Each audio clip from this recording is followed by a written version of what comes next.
We have a great program for this afternoon, and to kick us all off and to lead a rather fascinating discussion, I'd like to introduce Savannah Budelich, who is the Policy Director at Discord, where she works to ensure belonging for Discord's communities through content policy, responsible product development, and public policy. And now I will let you, Savannah, introduce our guest. Yeah, hi everyone. Hi friends, Savannah, she, her Policy Director. I'm really excited to be in conversation with Dr. Shayuri Turner. Please introduce yourself. Yes, welcome everyone. Thank you for joining us. This is such an important conversation we're here to have, and we're excited, Crisis Text Line's excited about our partnership with Discord. I am Dr. Shayuri Turner. I'm an internist and pediatrician with a background in public health and trauma-informed practices, and I am the Chief Health Officer at Crisis Text Line. So let's go. Okay, so what is Crisis Text Line? We are a national not-for-profit that provides 24/7 text-based mental health support and crisis intervention that's free in English and in Spanish. In the 10 years that we've been in existence, we've had over 7.3 million conversations, and we've trained over 55,000 volunteers. So how Crisis Text Line works is that anyone can text in from anywhere in the United States to 741-741, and that can be texting hello, ayuda, and they can also reach us by messaging through WhatsApp. When they text in, they're received by the only automatic response, which basically says that you're going to be connected to a live volunteer counselor. And then it asks what their crisis is. And we really are about what anyone deems a crisis is a crisis to us, is a crisis that we're available to support. So when they're connected to a live volunteer crisis counselor, the counselor basically works with them to identify what the crisis is. Sometimes it's an 8-year-old whose crisis is homework. Other times it can be someone who is on the brink of suicide. So the counselor is trained. They receive 30 hours of online self-paced training to be able to de-escalate the conversation. So meaning they use active listening, they use empathy to really hear and help identify for the texter what the situation is. And then they provide coping strategies and resources. And over the course of usually an average of 45 minutes, help to de-escalate the conversation. Now, every volunteer crisis counselor, whether they're bilingual, for our Spanish service, they're bilingual. They're both supervised by mental health professionals who are part of our staff. We have bilingual crisis supervisors and we have English-speaking crisis supervisors. And they're basically there online with the crisis counselor as they're in conversation with the texter. They support the crisis counselor, and every conversation is risk assessed, meaning if someone texts in about a relationship, our volunteers are taught how to, in a clear and kind way, ask about suicidal ideation. So ask whether the texter has thoughts about harming themselves or hurting themselves, and then whether they have a plan and a way to enact that plan. So is there a means and is there a time frame? And in only 1%, we do about 3,500 conversations per day. About 1% of those conversations actually require a wellness check. Usually the majority of them are de-escalated and they come up with a safety plan. But in those instances where someone is at imminent risk of suicide, the crisis supervisor communicates with the 911 call center and dispatches someone locally to check on the person who is in need. Savannah, how does Discord work? Yeah, totally. And again, we're excited to talk a little bit. We're doing little introductions, but we're really excited to talk about the findings and insights that we've found over the time that we've been working together. But show of hands, how many of you all have used Discord? Some. How many of you know a teen who uses Discord? More hands. Well, a little bit about Discord. So Discord is a chat video audio app where communities come to communicate with each other. So the idea being you're able to create a digital space we call a server. This is based off of our gaming history. But you can create a digital space where other like-minded people come together to have conversation. It could be around homework, it could be around your student group, it could be around dogs versus cats. There's a lot of different servers dedicated to different interests. As part of this, it's really about real-time interaction, immediacy. Based off research we've done with Magid, which somewhere Jill is here, research we did on Discord, teens really like us for the fact that you can do a lot of different things all at once. And so they lean into that work. We really believe in cultivating belonging for teens, and so belonging is a higher tier for us than of a mission than just pure safety.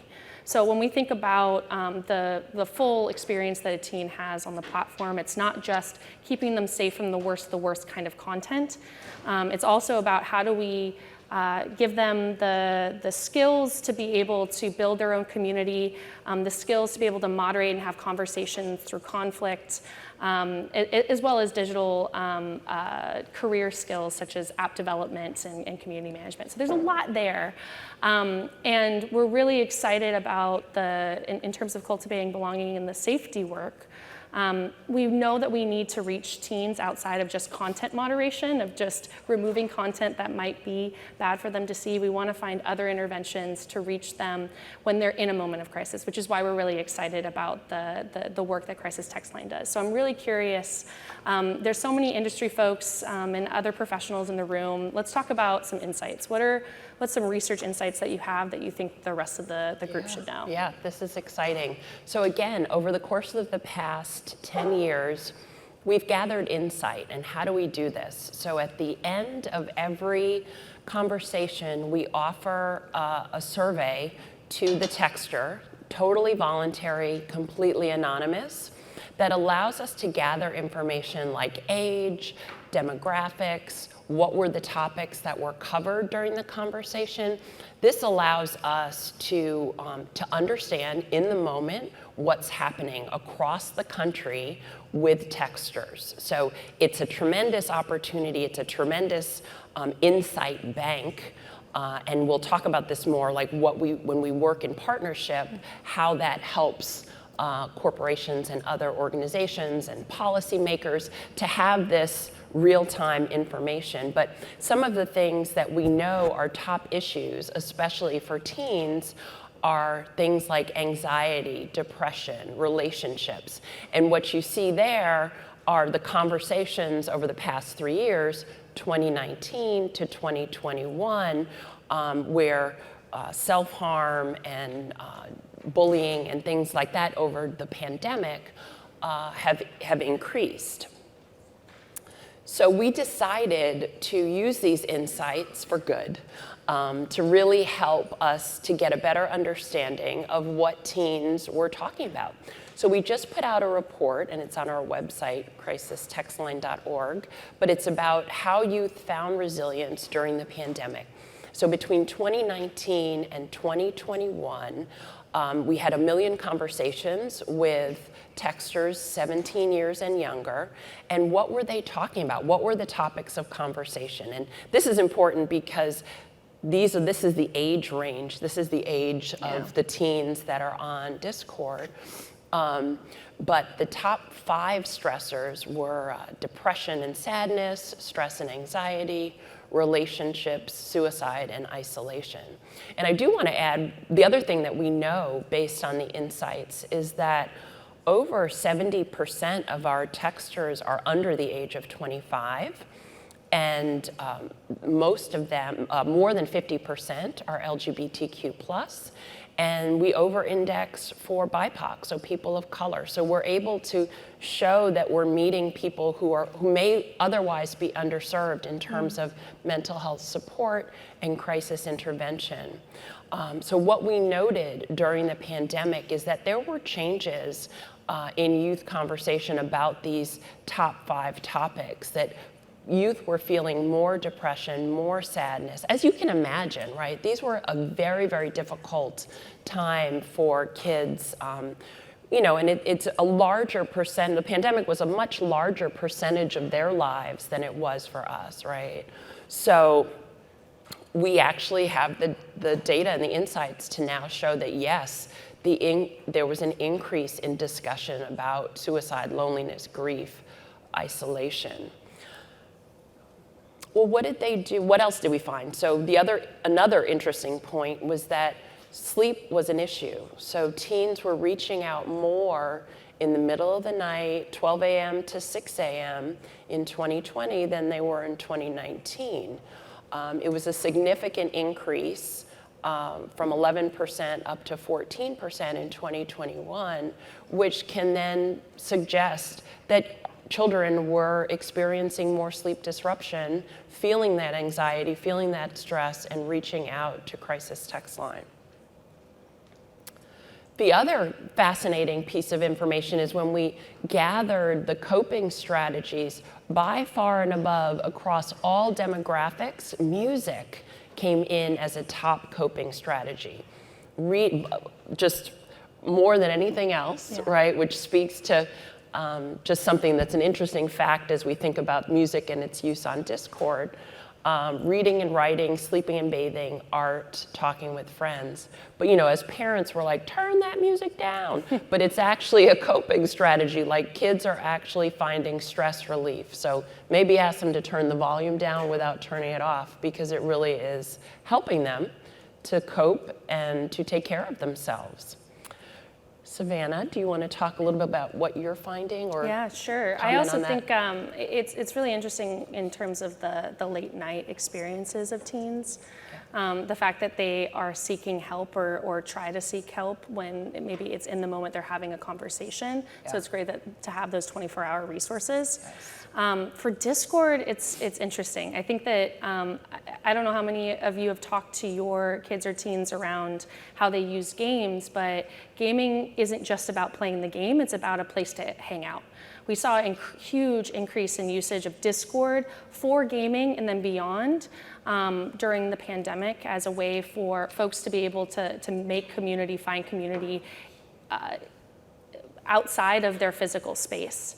And so music is a big one. They'll often listen to music together, having conversations around art, yes, playing games, but with the main focus of having connection and belonging together.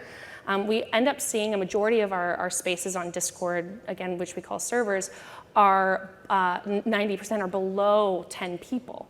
So it's meant to be these small gatherings of people who just want to be able to hang out, and they may not have been able to do so in their physical space. And so we see a lot of those smaller groups. Maybe sometimes they go into bigger servers that are around a bigger like-minded issue or around an influencer. But predominantly the use case is just coziness. They want the coziness and the fun of just being with other people that they know and love. The other part about Discord is we have pseudonymity. And so because of that, and some other features we have where you can join one digital space and create a profile for that space and another digital space and create a profile for that one, there are a lot of youth that we see that are using those capabilities to test out different parts of their identity. And so we have a lot of LGBTQIA teens who are testing out that section of themselves, that part of themselves, in these smaller spaces. And then we see the moderators. So for Discord, we have obviously platform moderation done by our trust and safety teams, but we also have the power for those communities to be moderated by the owners or delegates within the server to sort of create that space. The rules can be as silly and benign as like, it's a dog server, you can't talk about cats, to it being much more serious. And with that moderation, there is a lot of responsibility. Obviously, we take responsibility for moderating our platform generally, but they end up being culture bearers. And so they go online, these teens go online or try to find this kind of help amongst each other. And it makes it quite hard because they're not equipped to have those conversations. And so how do we think about equipping them to have those conversations? Really, though, to have the conversation of triaging and giving it to the right person, because they aren't responsible for necessarily the mental health of the whole community that they're in. So it's really interesting the synergies between the report and what we're seeing on Discord. So that gets to our partnership. So if you have all this information, right, we understand that we are in a youth mental health epidemic. We understand that teens and youth have specific coping strategies. So this is a partnership that excites us quite a bit because we're able to support teens in the moment where they are. And that's through several different ways, but it's based on these insights that we're able to gather for Discord to support teens on their platform in the moment. So that includes things such as the custom keyword. So a teen can text Discord to 741-741. There are product updates, there are trust and safety language, so there's a self-harm response that includes crisis text line to help the trust and safety team and the moderators. And then there's trainings that we've done to raise awareness about the existence of crisis text line so that everyone who's on the Discord platform knows that it's there as a resource if they're struggling or if they're a moderator who notices that someone else is struggling. And it's this nice feedback loop of being able to provide this information to Discord, anonymized completely, so that they can then adjust policies and products and make the safety better, not waiting a year later, but really almost in the moment. So what does it look like? So there's the how can we help support page. When you click on that, get help now brings the person to crisis text line embedded in the Discord product. Or they can go directly and text Discord to 741-741. And then again, that allows us to give Discord an anonymized, aggregated dashboard, really, that they can use to adjust and change and improve. In the same way that Crisis Text Line, we use that to adjust and improve our service to all of the texters. So the other way that we support teens on Discord is, again, meeting them where they are. So we know now that the majority of Discord texters still had not heard about Crisis Text Line, had never previously reached out. So it's a new resource for teens. And obviously they'll learn that they can use it on Discord's platform or off, but it's making those mental health resources available. We've done workshops with Discord. Empathy and moderation is what we like to call it, and our crisis text line clinical risk specialist worked with Discord moderators, both teens and adults, to provide them with the resources and the knowledge to support them. Again, to Savannah's point, it's not about making them into mental health professionals. We don't want to do that. They don't want to be that, right? They don't. But it's about letting them know who they can pass off to, who can help in a situation where they've identified that a teen is in crisis, right? We also collaborate on blogs and resources. So we had a back to school blog, and we've amplified our mental health school supply toolkit, which we think is phenomenal because it's a digital downloadable resources on our website that are for teens in high school and college, parents, teachers, administrators, basically providing everything from posters that they can bring to school to videos that help with relaxation and stress relief to crisis intervention plan that they can write out so they know, in the moment, this is the plan that is I'm going to try to support myself. And then we also have conversation starters. So how do you talk to your child about suicide? How do you tell your parents? How do you support your friends? So these are all resources that are available to everyone on our website, but we specifically collaborate and elevate that awareness for the Discord users. Yeah, and to add a little bit more color to what Shayiri was just saying, we wanted to figure out the best way to reach teens where they're at. As much as we all know and love to write blog posts and help center articles and all of that, we know that teens aren't going to go there as much as we'd hope. And so the idea of having it in the moment was really important. We also, in consultation with the counselors and physicians with Crisis Text Line, decided that it would make the most sense for us to offer the resources, that in-app experience. When you see a message in which there is risk of self-harm, or promotion of self-harm, and you click on it and you can report. When you report that to Discord, we will then show you that in product language, the resources themselves. We are showing this only to the reporter, the person who's reporting, because we know that in that moment they might need help themselves, and we also don't want to unintentionally escalate things for the person who's being reported. We do send trust and safety language to the person when we eventually get the report. But in that moment, we really want to focus on the person who is doing the report. Additionally with the moderation and the community moderator approach, I'm sure that you all see that teens generally want to talk with other teens. They'll listen to and believe what they're hearing from their peers. And so that's why it's really important to work in collaboration to bring the resources. Again, Crisis Text Line already has this up. I highly recommend checking them out. But really honing in and focusing on education for our moderators, so when they're in that moment, they know how to go about and escalate. Again, I should say that if there's a moment or piece of content that we see that's immediate, imminent harm, we will obviously continue to talk with law enforcement or whatever the right services are. But it's also important to bring teens into the process of having the conversation around their mental health. And so some additional pieces here that I thought was interesting is one of the main reasons we wanted to work with Crisis Text Line is the text-based approach. It might surprise you or not surprise you, but Discord has because of the gaming culture, we have a lot of young boys and men on the platform. Mental health stigmatization for young boys and men is really high. And we know that they are more likely to seek help if there's anonymity included in that. Even a phone call, having your voice betray who you might be can be a lot. It could be a hurdle. And so one of the big reasons we wanted to go with Crisis Text Line is this opportunity to have the text-based. If you're already having that fun text-based experience with Discord, it's not that big of a jump to do the same.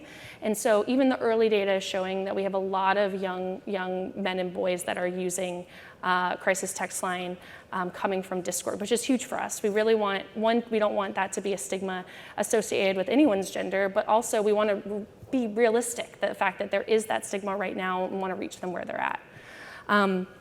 There's more and more information coming out related to it, but again, it usually relates to anxiety, stress, and depression. And I want to just talk about the importance of that information. Luckily, my team holds not just the teen safety work, but also our content policy development, as well as we do safety by design. We embed ourselves with consumer product teams and think about teen safety as we're building out the product. And so this information that we have is really helpful in changing our content policies as soon as we hear new and emerging changes, as well as bringing that into the product development process itself. And so when we're seeing a lot of, let's say particularly it's anxiety around school, yep. We have places that we know that are used by teens to coordinate after-school activities, as well as student clubs. They're called student hubs. And why not intervene there? Why not provide resources before something happens and then maybe have additional protections? We know the teens normally want to moderate their own space. How about if we add additional features like an auto mod feature to do that? These are all options that we have, but we're able to be a lot more pinpointed based off of the information that's given through the partnership. which is really helpful. Yep. Yeah. So, takeaways. Takeaways. Okay, so what do we know? We know that we are having a youth mental health epidemic. I would put it farther than a crisis because we are seeing CDC data came back around and showed just the increase in suicides. We see them in the news, but there are far, far more that are happening every day. So we know that. We know that teens generally know what their coping strategies are, right? Each of us knows kind of what helps to calm us down, what we need to do when we're feeling like we're escalating, but it's important both for them to identify it and for us to have the resources available to them, because they can't do it alone, right? They find spaces of comfort, they find spaces of community, and it's our job to be creative in meeting them there, in helping them have the resources right there. And that's why partnerships like this are things that Crisis Text Line is looking to do more and more of, so that we can be a resource for adults and teens in English and in Spanish, but wherever that person is, right? Because texting is not going to go away, WhatsApp is not going away, chat is not going away. And the generations that are digital natives are only going to feel more and more comfortable with this. There's not necessarily that comfort level of calling somebody up in the kind of traditional crisis hotline model. That exists still, but we're here to provide these services together in partnership with Discord to support and do our part to address the mental health epidemic. So thank you for listening. Thank you all. Thank you. Appreciate it.